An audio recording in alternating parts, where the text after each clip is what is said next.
नाशिकमध्ये अनैतिक संबंधांमध्ये अडथळा ठरत असल्याच्या संशयातून 40 वर्षीय व्यक्तीची हत्या झाल्याचा धक्कादायक प्रकार समोर आला।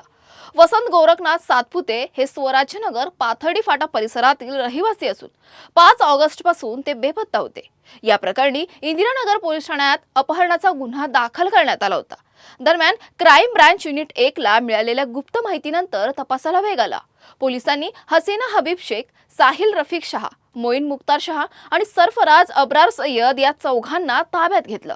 पोलिसांच्या प्राथमिक माहितीनुसार हसीना शेख आणि साहिल शहा यांच्यात प्रेम संबंध असल्याचं समोर आलं असून वसंत सातपुते हे त्यांच्या संबंधांमध्ये अडथळा ठरत असल्याचा पोलिसांचा दावा आहे। 6 ऑगस्टच्या पहाटे हत्या केल्याची कबुली आरोपींनी दिल्याचंही पोलिसांनी सांगितलं।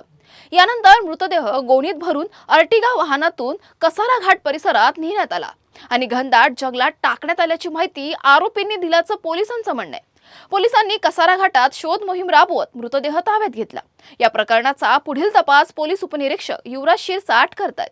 वरिष्ठ पोलीस अधिकाऱ्यांच्या मार्गदर्शनाखाली क्राईम ब्रांच युनिट 1 च्या पथकाने ही कारवाई केली आहे।